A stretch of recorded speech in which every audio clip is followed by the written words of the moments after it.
On behalf of the University of Washington and the Jackson School, a hearty welcome to all of you Midori and Jackson School fans and supporters.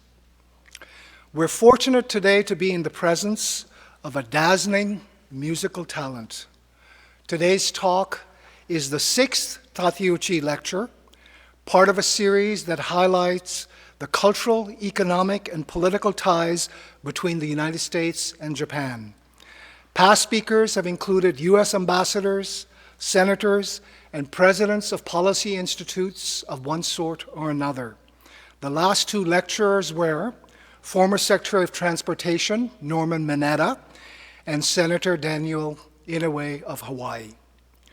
That we've been able to follow such a distinguished lineup of speakers with a virtuoso is thanks to the generosity of the Atsuhiko and Ina Goodwin Tateuchi Foundation, whose largesse has enriched the activities of museums, universities, and organizations up and down the West Coast.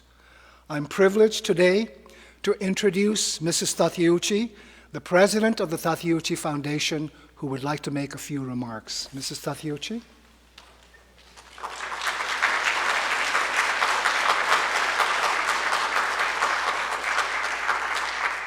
I want to thank you all for coming on behalf of the Tateuchi Foundation. It is really wonderful to see that you're all here and willing to come and hear and listen to us at the 6th annual Tateuchi lecture. I'm really happy to see so many of you who have come several times. And for those of you who have just come, I look forward to seeing you again in the future. It is really nice to see you. The primary focus of our foundation, as Mr. Anantyang said, is the primary focus to build bridges between the United States and Japan. We believe the University of Washington, by enhancing this understanding between the United States and Japan, will contribute greatly to our ongoing positive friendship between these two great countries. From my earliest days in Japan, more than 30 years ago, I was delighted to see the love of Western classical music displayed by the Japanese public. This was evident from the music in the schools, and even more so by the sheer number of orchestras daily playing in Tokyo. It was really just sort of unbelievable if you can envision at least 12 different major professional orchestras in Tokyo alone. Past Tateuchi lectures have exhibited a remarkable depth of intellectual understanding of the close yet delicate relationship between Japan and the US. So tonight's speaker, Midori, takes us to an even deeper intellectual understanding and helps us see, as only she can, into the heart and the soul, because music is really the soul of our whole country and our whole world. It brings us all together. So thank you, Midori, for coming tonight in your most unbelievable complex schedule. We were delighted to have you here. I would also like to express appreciation to President Emmert, Provost Weiss, and everyone at the university who has gone and allowed us to be here at this lecture tonight, and all of the details that go into putting together this kind of lecture. I would like to think my late husband would have really appreciated seeing tonight's lecture, because he so many times enjoyed music in Tokyo. And he loved holding and having and seeing music and going to so many musical events in Tokyo. So the foundation exists because of my husband's unique vision of the world, a world improved and enhanced by better cross-cultural understanding. And you people are really representative of that. You are bringing forth the cross-cultural understanding. Thank you again for your attendance, and I look forward to seeing you in the future.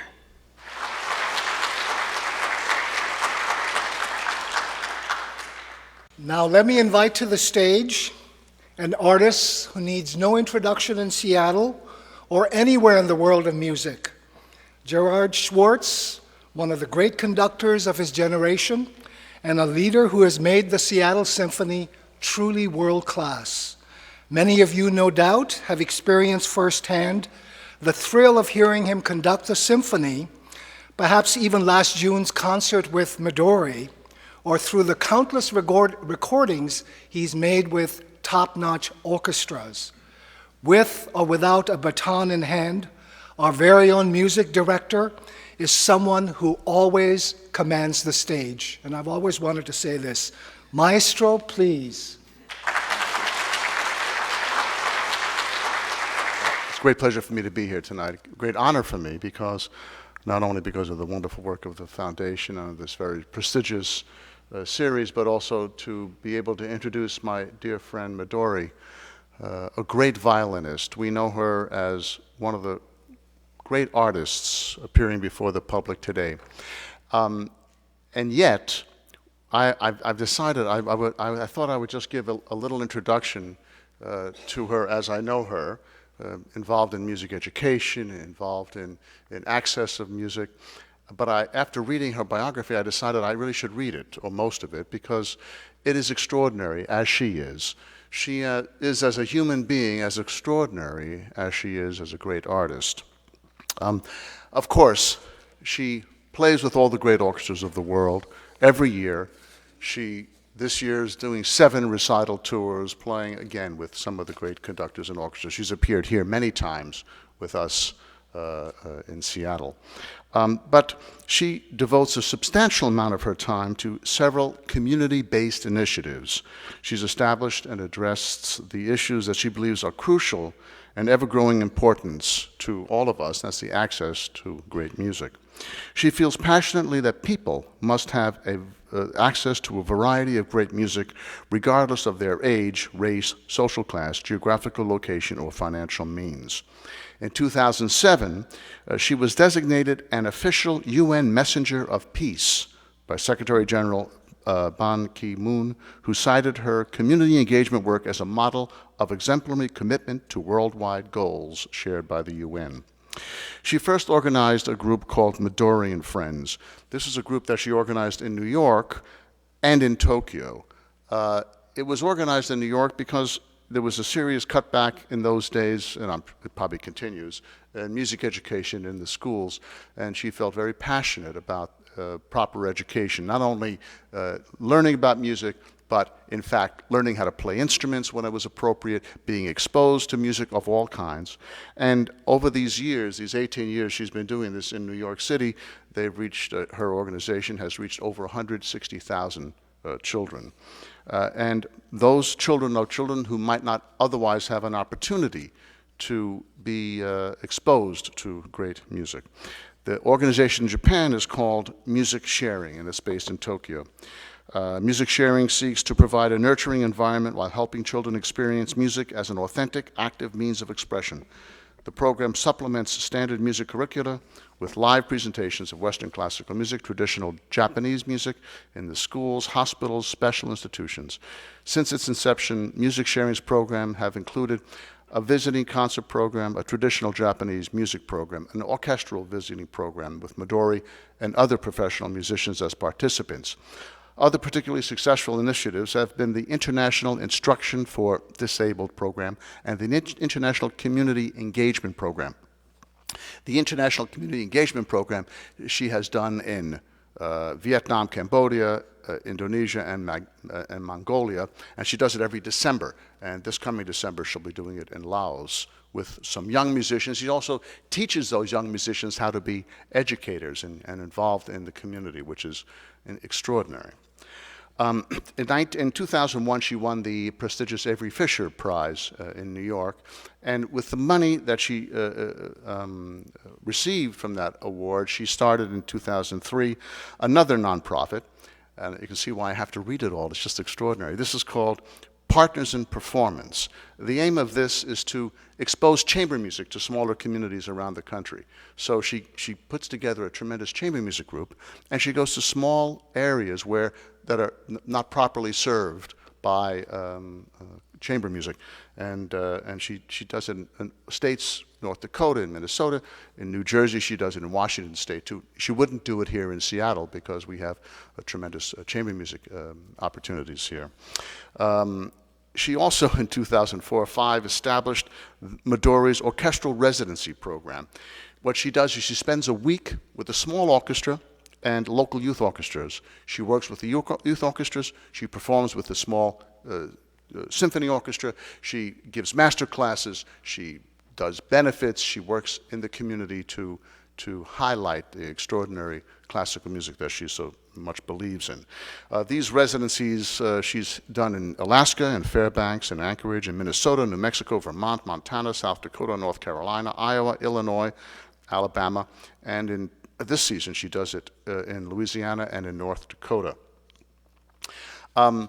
Besides all of that, she is the chairman of the string department at USC. University of Southern California has one of the finest music schools in the country. Jascha Heifetz was the great violin teacher there, and she has that prestigious chair. She is the Jascha Heifetz chair, and she serves as the chair of the string department at USC, something she's done for the last 5 or so years. She also started another program with another great violinist, Vadim Repin, and that program is a commissioning program. And what they have done is the two of them have commissioned 4 works and will continue to commission works by some of the great composers that they believe in, young, like Derek Bermel, and older, more distinguished, like Penderecki and Shadrin, and perform those works for violin to expand the repertoire. She has made lots of recordings and with some of the great orchestras, and she's been nominated for numerous Grammys. She's done a lot of recital recordings. She's recorded live concerts with the Berlin Philharmonic, the Israel Philharmonic, New York Philharmonic.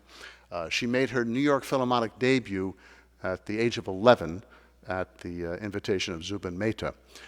She wrote a book in 2004 called Simply Midori, which was published in Germany, and now lives in Los Angeles.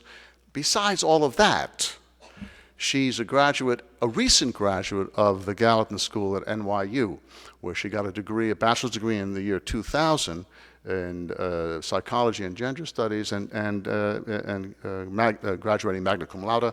And then in 2005, she received her master's degree in psychology. In her biography, it says that when she's away from the concert hall, she enjoys reading, writing, and attending the theater. I can't imagine when she could have time to do any of that. But it's a great pleasure for me to welcome my dear friend, great artist, great humanitarian, Midori.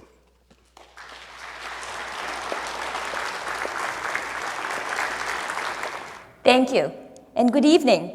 It gives me tremendous pleasure to be with you on this campus this evening, and I'm greatly honored to have been invited by the Tateuchi Foundation to give a lecture as part of their series right here at the university.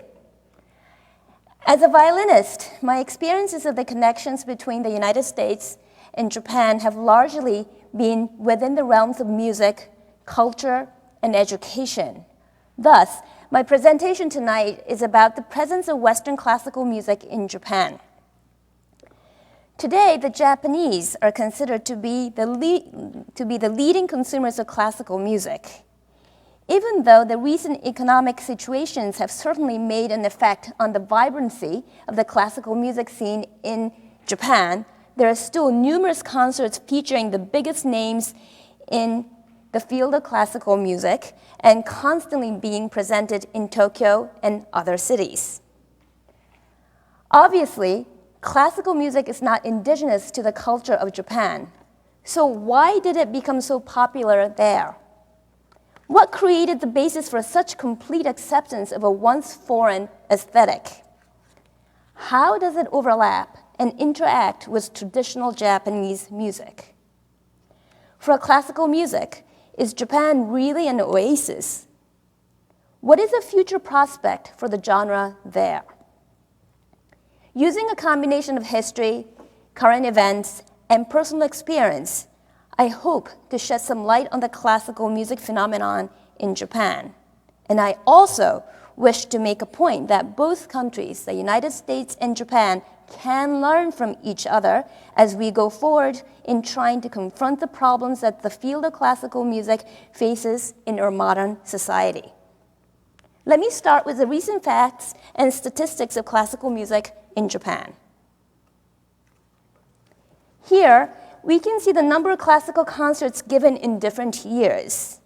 We can see that in the early 2000s, there are about 10,000 concerts given in Japan each year, where about 22 to 25% of the performers come from abroad. Just to give you an insight to some of the visiting artists who perform in Japan, here's a snapshot of the current concert season. pianist Yefim Brahman, the Metropolitan Opera, the Vienna Philharmonic, Zubin Mehta, Gideon Kramer, Placido Domingo. These are really top names which have made appearances in Japan over the last year. During my performing career, I have toured in Japan with visiting orchestras such as the Philadelphia Orchestra, the New York Philharmonic, the London Symphony, and the Bavarian Radio Orchestra. As I go around the country with these orchestras, I have always been asked by the musicians of these orchestras, why is classical music so popular here? The accompanying journalists from the home countries also ask, why do the Japanese love classical music so much? My musician colleagues love performing in Japan because the audiences are so appreciative and attentive, in addition to having a sophisticated knowledge of the music. To keep matters in perspective, one of the most pertinent, if not the most talked about issue in this country, in the United States, is the graying of the audiences. Young Americans as a group don't seem to invest in cultural matters. Some skeptics would even say that classical music is dead. Blame then is quickly placed on the lack of music education in the schools for our own children. For the ordinary Japanese audience, it comes as a great surprise that such problems are encountered in the US, even though similar problems also exist in Japan in lesser degrees. Still, for the Japanese, it is unfathomable that music would not be taught as part of the school curricula and that so many children would go through life without a standard education about the fine arts. In order to understand why classical music has gained so much appreciation in Japan, we must first examine the process of Westernization in the context of Japanese history. The introduction of Western classical music in Japan runs a close parallel to that of the Christian church. Classical music was initially brought into the country by Portuguese missionaries in 1549. At that time, Japan was not yet unified, consisting of many states led by samurais. As the missionaries entered through the southern port of Kyushu, along with them came hymns and other church music of the time, becoming the first stages of classical music's presence in Japan. In the mid-1500s, the Christian movement gained strength and spread rather rapidly and quickly, converting even some of the samurais. Within half a century, a cathedral was built in Kyoto, then the capital. 4 young men were sent to the Vatican as ambassadors from the Jesuit seminary in Arima. And the followers of the faith were believed to number 600,000 within a population of a little over 12 million. Soon following the missionaries' arrival, came the merchants from other European countries, bringing with them their wine, the magnetic compass from China, glass, weapons, and so on. The Japanese were increasingly interested in these foreign goods as well as in the field of cultural arts and medicine. However, as the time went on, there was a growing xenophobia. Partly fueled by the unification efforts, most outside ideas and philosophies were met with growing distrust. As Toyotomi Hideyoshi succeeded in bringing the mini-states together to form a single country, foreigners and Christians faced persecution and were eventually banished from the country. Tokugawa Ieyasu, who succeeded Hideyoshi, pressed further for more isolation of the country from foreign influence. By 1639, under Ieyasu's grandson, Iemitsu, all ports were closed except for 2. Moreover, the activities of the church were strictly forbidden. This period of isolation continued for over 200 years, known as the Edo Period, or the Tokugawa Bakufu. Japan's 2 centuries of closure to foreign goods and influences did not mean that Western culture was entirely discarded or forgotten, however.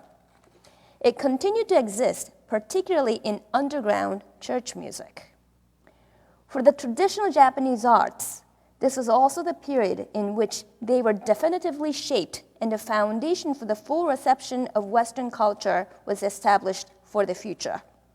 But the period of isolation could not continue after 2 centuries. With the arrival of Kurobune and Commodore Perry, Japan had to reopen itself. Thus, the basis for a modern country was formed with the end of the feudal system in the mid-19th century. As Japan reopened itself to the West, the government began to encourage students to study abroad. For example, between 1868 and 1873, that's only 5 years, to the United States alone, the Japanese government sent no less than 500 students. Between 1875 and the beginning of the Second World War, more than 3,000 students were sent to the US and Europe to study law, economics, physics, medicine, music, etc. From the experience of living and learning in Europe or in the US, these students were expected to make a significant contribution to Japan by serving as teachers and leaders of various fields. The government had an additional priority of having Americans and Europeans come to Japan to live there to support the modernization movement. And eventually, more than 2,000 persons moved there. The Western influence, which was so strictly shunned for 2 centuries, was now being taken in like a sponge. As for music, Shuji Isawa is credited for establishing the framework for music education in Japan. Isawa studied in the US with an American music educator in Boston, Luther Whiting Mason, and upon returning to Japan, worked to design the music curricula in the country. One of the most imperative tasks was to come up with an appropriate songbook for Japanese children. Realistically, indigenous Japanese melodies could not be blended with the European ones. In creating a songbook, European songs were utilized with newly written Japanese lyrics. Examples of the Western songs used in the book are Auld Lang Syne and Annie Laurie. What this resulted in was a set of recognizable tunes in Europe, the United States, and Japan. With the return of the Japanese studying abroad, the arrival of foreigners hired by Japan to modernize by way of education, and the initiation of a military band, Japan's music curriculum was quickly on its way. To mention briefly the assimilation of Western music into Japan's culture and the early successes of the first Japanese musicians in Western style, the account is nothing less than impressive. And we have to keep in mind also that this was going on in an era where there was no technological advancement of email, of internet, and so forth.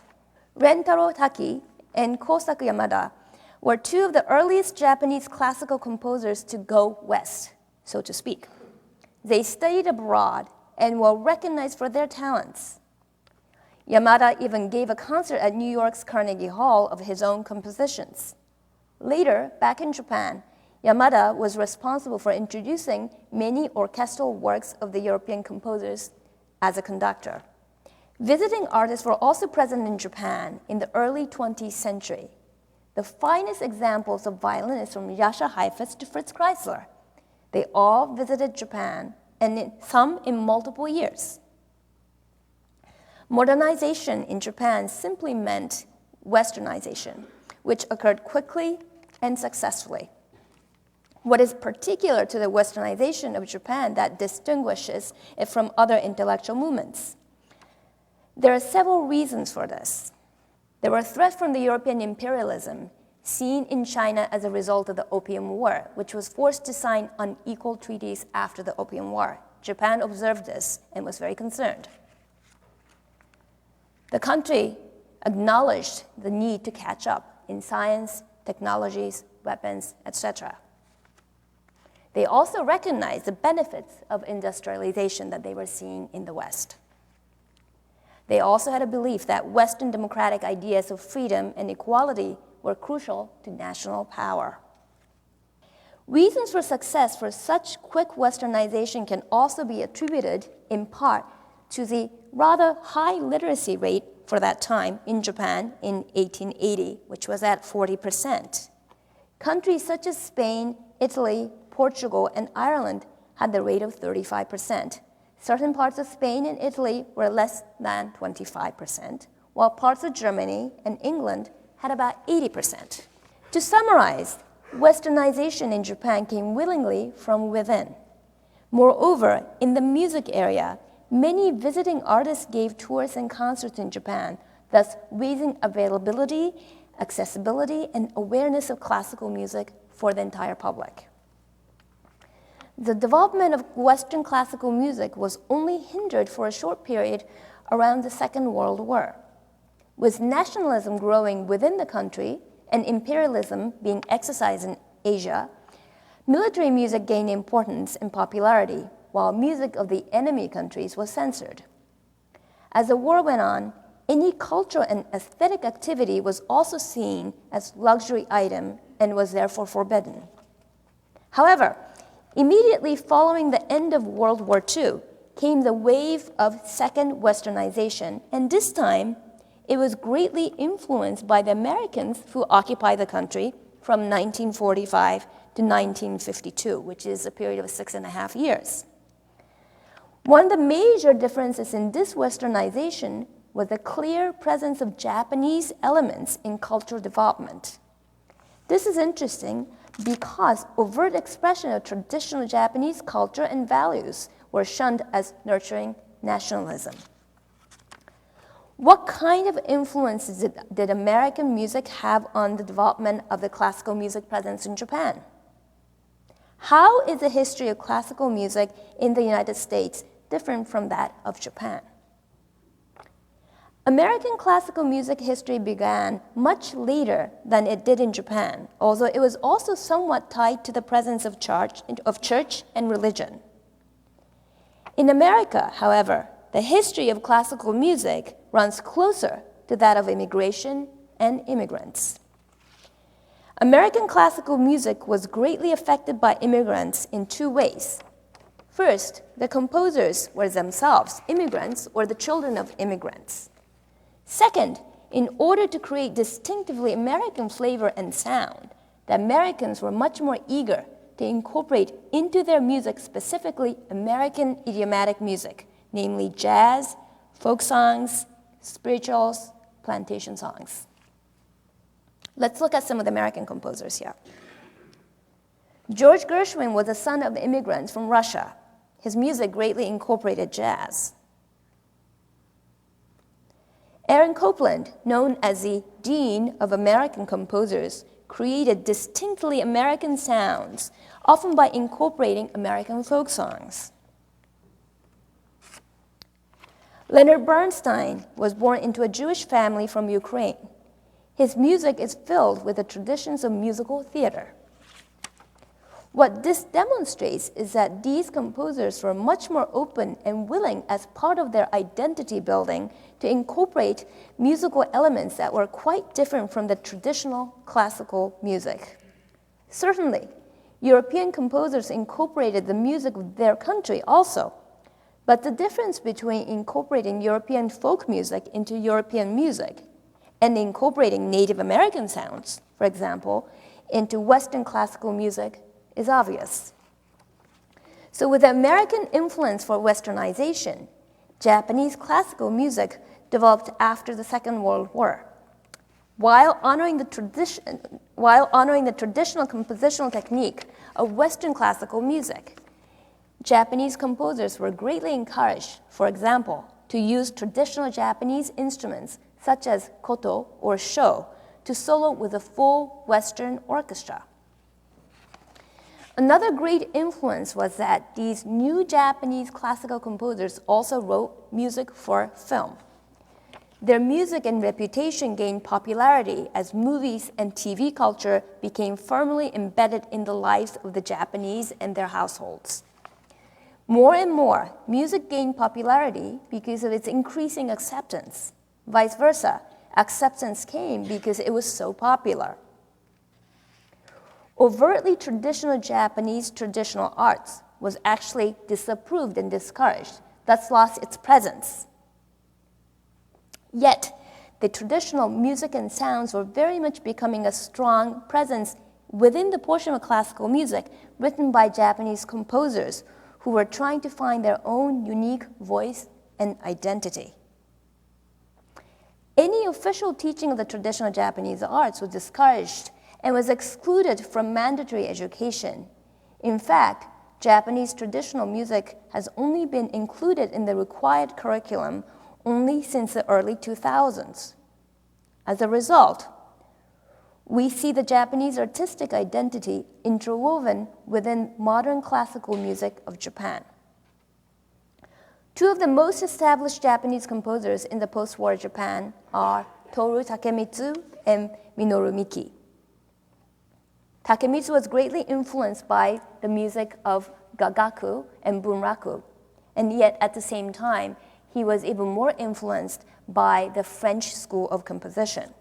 Here is Minoru Miki. He's still living and lives in Japan, in Tokyo, and he is particularly fond of mixing Japanese instruments, taking Japanese themes with Western classical orchestras. As I open tonight's presentation stating the fact that in Japan, classical music is extremely popular, looking back at the reasons why this is and summarizing them, we have 1. Extreme importance and value placed on Western culture. 2. Centuries-old respect for the arts in general. 3. Respect towards tradition. 4. Unavailability of the traditional arts, particularly after the Second World War. And 5. The system for fast Westernization was already set by the mid-19th century through educational system. The popularity of classical music is demonstrated in many ways. Here you see that piano is a #1 after-school activity for girls, and it is also in the top 3 for boys. And here are some facts related to venues. Notice the proliferation of the concert halls in the post-World War II era. So is Japan really an oasis for classical music? Certainly, it seems so. However, certain facts point to the downturn of the presence of classical music, and the decreasing interest in the arts is not as simple as a result of the economic downfall. The main concern we have is that younger people are less interested in classical music and in the high arts in general. This is a shared issue faced in the United States and in Japan. There are many reasons and theories why this is. To start discussing them would be too much for an ordeal.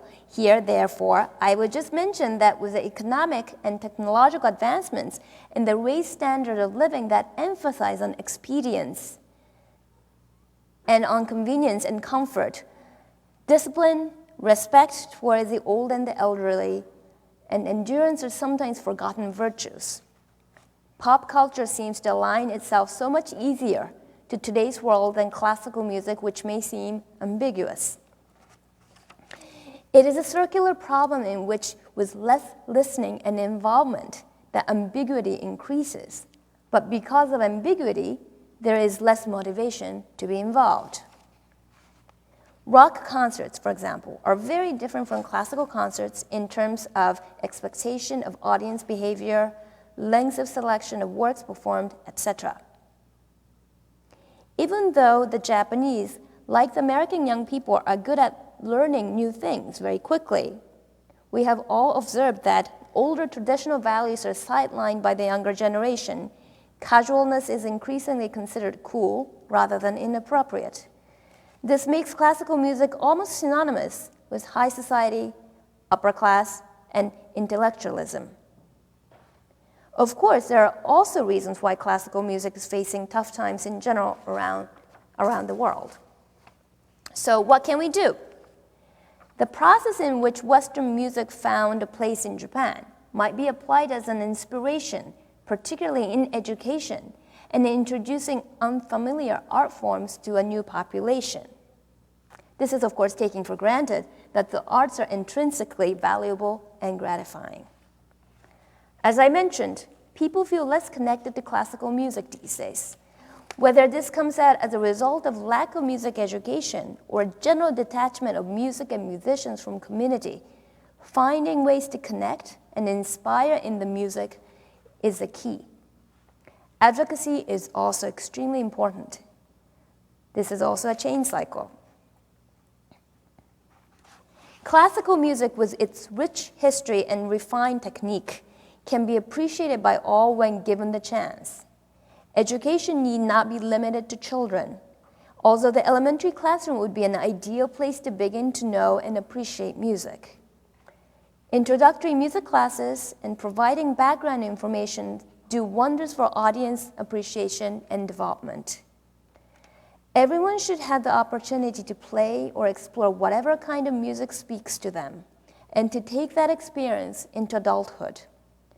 The eventual manifestation could be as a devoted listener, a casual player, or a paid professional musician. Whatever that might be, simply having those musical opportunities as a child ultimately benefits the individual as well as a larger culture. We must advocate with policymakers and share with them the testimonials of how music can enrich the lives of children, adults, and the community as a whole. There are already results of certain measures taken in order to bring music more closely aligned with community. One such outcome is theme-oriented festival of music where an entire family can enjoy music. Many symphony orchestras around the country in the US are already doing this.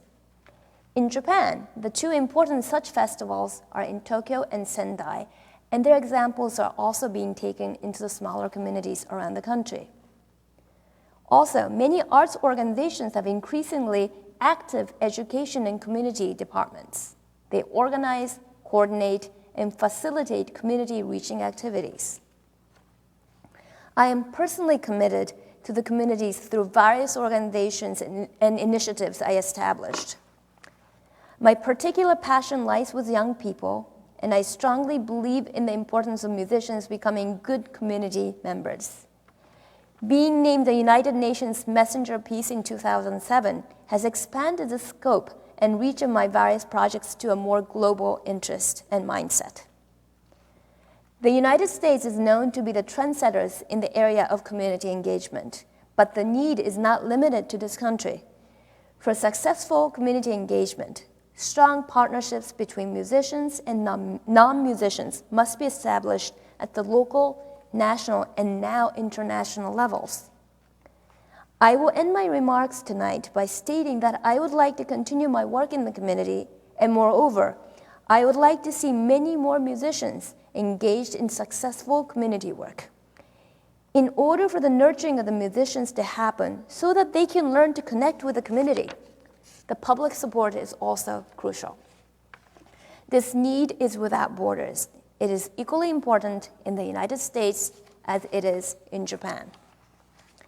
In the academic environment, now is a time when the atmosphere is filled with exciting anticipation. Soon to be graduates or soon to be new students, a university environment is inspired by the hopefulness for the future.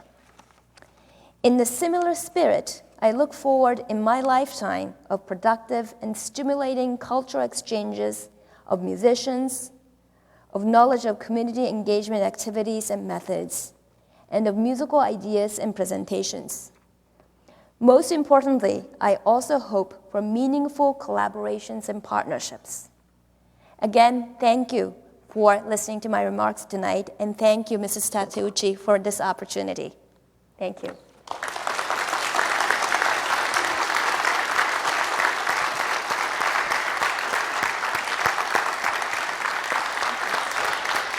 As you, I'm sure, know, we'll take some questions and we'll have a discussion with Midori up here. But while we're getting some of those questions, I thought I could begin to ask you a few questions. What is it, when you're doing all your educational work both in the United States, primarily in New York at the beginning anyway, and in Japan, what was the difference in the curricula that existed within the schools? What were you faced when you first began getting involved with the New York public schools or education in Tokyo?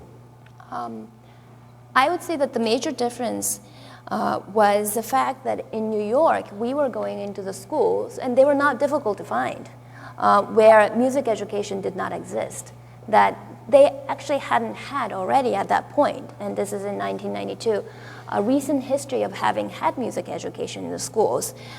Their students didn't have it, and their parents were already in the generation of not having really had adequate music education.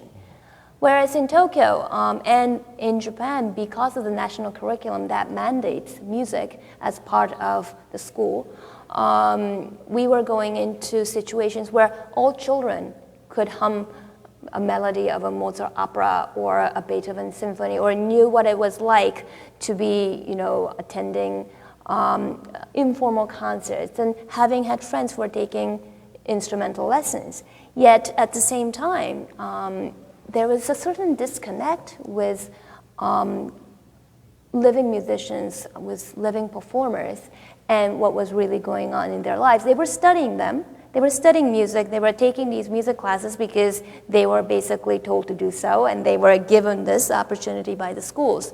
But there wasn't really a relevance that they were feeling in their lives to be having any of this. That's fascinating. And the actual way it was taught, or the subject matter, was that something that was a national issue? Was it done in, like for example, in the state of Washington, we have a curricula for music education, quite a good one now, that's just been established over the last few years. What's it like in Japan? From what I know and have learned over the years of having done this foundation work, is that while in the United States we have the national standard for the arts, which includes music, of course, and they highlight the best of what music education should include and can do, but it's a goal that we have.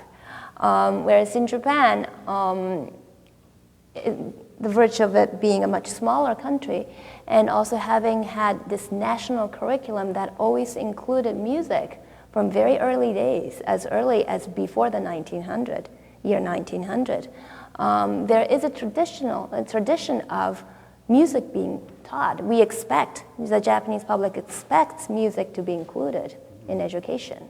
What's fascinating about, of course, going to play, as we did together, and I did for 9 years at mostly Mozart in Tokyo, is that most of the great orchestras, great conductors, great soloists appear there, if not every year, every few years. But Tokyo itself has, I think, 11 professional orchestras. How is it possible? I mean, you look at our cities in our country, and New York has, of course, besides, I'm talking about symphony, I'm not talking about opera or ballet, I'm talking about symphony orchestras. A city like New York, with 11, 12 million people in New York, they have one full-time professional symphony orchestra. They have, of course, ballet orchestra, 2 opera orchestras, and so forth. How does the community support so much? That's a very interesting point. Each orchestra, also they're now very much concerned about their subscription sales, but they have their own core of audience members. They have sponsorships, government funding, and that's how Western music was just so appreciated. No, fascinating. We do see that. I mean, I've had this. I personally have this opinion that music has become a little international. It's not to say that there isn't nationalistic elements in music. If you're using Kyoto or koto in some piece, obviously, it's going to have a Japanese influence, a national influence. But that music really has become international in the sense that a lot of music from Asia is used in traditional contemporary music being written in Europe and the United States, and conversely, Takemitsu melds both traditional classical music and indigenous Japanese music in his works. Would you say that that's accurate? I think there's definitely, as early as Debussy, this really collaboration of the East and the West going on. It's just that until rather recently, and I would say until World War II ended, that the Japanese composers really didn't want to incorporate anything Japanese into their compositions. Who is your favorite Japanese composer? Oh, that's a very difficult question. I certainly play a lot of music by Takemitsu, also by Hosokawa. There is a very exciting group of young Japanese composers living in Japan and abroad, particularly in Europe. And because I'm interested, as I know you are, in new music, I'm always looking at new compositions. And the same, President, what do you think about the different kind of music that's used for film, that's classically based? Do you think it's a good thing that classical music is used for commercial films and things like that? I think it depends on how it's done. What was the influence of Suzuki on the acceptance of Western music in Japan? I think Suzuki had a great influence, not only in Japan, but particularly in the US. I see that in many communities, whether that community has an orchestra or a music presentation, presenting organization or not, regardless of that, there are often Suzuki groups, these children and their parents learning to play an instrument, mostly violin, but also cello, viola, and piano, through the Suzuki method. And in that sense, I think Suzuki had a great influence in this country. In Japan, actually, it's not as popular, perhaps, as it is in the U.S. I myself didn't start the Suzuki method, but his philosophy is quite fascinating, and just taking the natural learning curve of the child, I think, is so wonderful and interesting.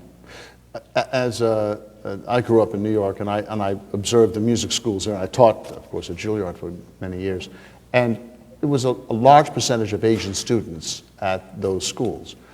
That was, in my day, back in the 60s and the 70s even.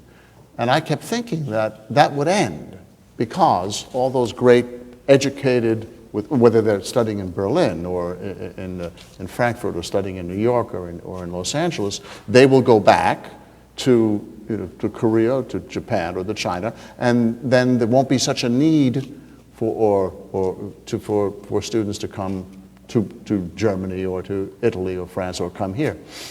Yet it doesn't seem to have changed. There's still a large percentage of Asian students at the music schools, outstanding students. I mean, what about that? Do you think that will continue, or why does that happen? I mean, obviously, I'm not talking about talent now. Mm-hmm. They're very gifted. Okay, that's fine. But why not having those kind of schools? Is it prestige of going to a Juilliard or a Hochschule Berlin or something like that?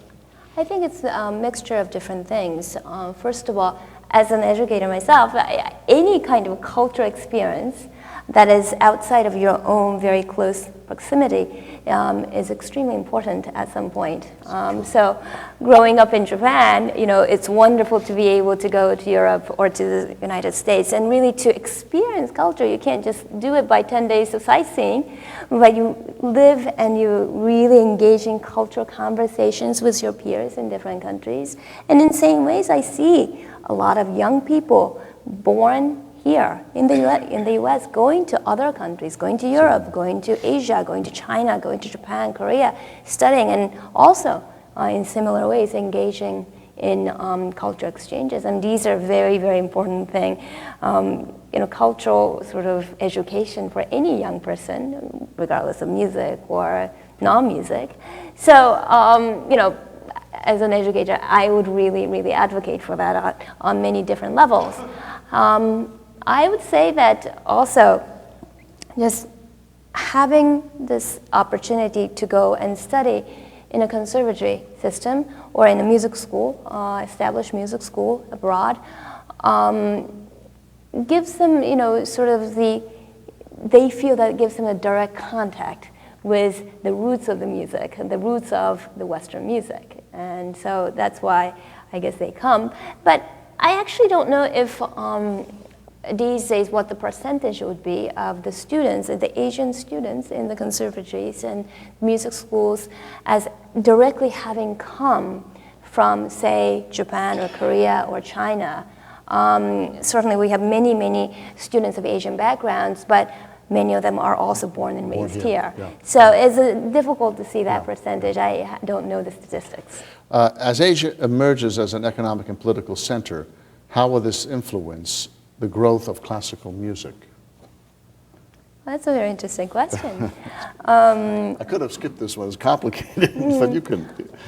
Well, what do you think? Because I certainly see the sponsorships coming in the of the symphony orchestras and the presenting organizations in this country.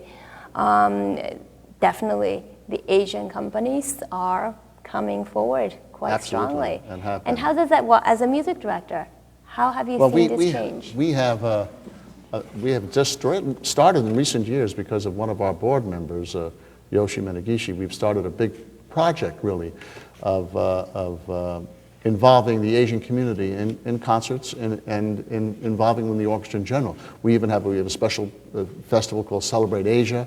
We've now engaged the Korean community as well as the Japanese community, the Chinese community. I mean, I think that what's so interesting is that we notice that students of Asian background, not necessarily born, it could be born here, it doesn't really matter, that they are a good percentage of the music students that are successful. There's a value in classical music, there's a value in that kind of cultural education. But we also noticed that their parents weren't coming to concerts much. So we made an effort then to try to engage the parents as well as the students. I mean, the parents worked very hard to bring the students to take lessons. It's not easy, it's expensive, it's time consuming, you have to practice, as I'm sure your mother did with you. But oh, actually, I don't know about me, but I've seen my mother have to do that for my brother, so I sort of see that trend, yes. And so it's been very successful because people who are music lovers just have to get used to the idea of going. It's like everything else. You enjoy theater, you go to the theater, you want to go to the theater, assuming it's a good experience.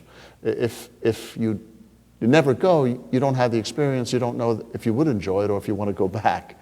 And I think that's been very successful here. And so I think that there's a very positive influence certainly from Asian-based companies in cultural support and support for the arts in general. So I think that it's a very good thing. China is the next frontier, and I'm told now that more people are studying piano in China than in any other country in the world. I mean, it is extraordinary. And we see so many very gifted creators of Chinese background, like Chen Yi and Bright Cheng and people like that. Yeah. Why is a focus on Western music so important? Shouldn't there be more focus on the music native to the nation, country, city? Then the next part of the question is, why is music important? Well, let's do the first part. What about is there an overemphasis on Western classical music, or is this integration you and I talked about more the fabric of what's going on these days? Well, in the Japanese educational curricula, Japanese traditional music only became mandated in the early 2000s. And that was all left from, after the Second World War, where anything that was traditionally Japanese was not included because of the fear of the growing nationalism within children. So when you do your projects, you do chamber music and you do traditional music as well in Japan. I personally don't play traditional music, but you present. But because of this inclusion of traditional Japanese music, we as an organization at Music Sharing have started including traditional music. Up until then, we didn't. And in fact, I'm definitely in the generation where in the schools I did not receive anything substantially Japanese. And my exposure to Japanese music probably happened more here in the US when I was growing up. You go into a Japanese restaurant and you hear some Japanese traditional melodies played in Western conceptualization. Or you go into the East Asian Studies Department of the university and that's where you learn. But as a youngster growing up in Japan, I did not have it as part of music education. Although we had music twice a week in school. And to us, for many of us at least, music was, Mozart and Beethoven and Tchaikovsky, and that's what we got to know. Yeah, fascinating. Midori-san, who is your favorite Renaissance or early Baroque composer? Early Baroque, well, that's very, very, very interesting because I don't particularly, myself as a performer, play any compositions earlier than those of Bach, because it's, Baroque and earlier than that. Yeah. Like Monteverdi? We don't particularly play them, yeah. And in fact, really, there wasn't any specific music written for the violin until Tartini and Telemann. The earlier composers were more the Frescobaldis and Fontanas and all the great composers of that period were more for any instrument that happened to be available, including the violin. But, yes, I guess. Do the Japanese enjoy and listen to American musical comedy? And then there's another word which I don't get, but how about that? American musical comedy, is that something that in your travels to Japan now, or? Oh, they have all kinds of American things, through the TV programs now. Every sitcom and every, soap opera you have in the U.S., you also get, I think, in Japan, and certainly, American musical theater. It's interesting, musical theater, they do find their own way into Japan. And you see The Lion King, or you see Les Mis, or all kinds of theater and musicals, but almost all of them are sang in Japanese, like from the past when they were creating these songbooks, that they would take European melodies and put Japanese lyrics to it. That's exactly what they do with musical theater. Well, I think that's just been is there anything that we should touch upon that we haven't, do you think? No, but I'd like to really thank you for asking all these interesting questions and moderating it. Thank you for answering them so wonderfully. It's always a joy to be with you. And we're all very grateful that you're here with us. Thank you so much.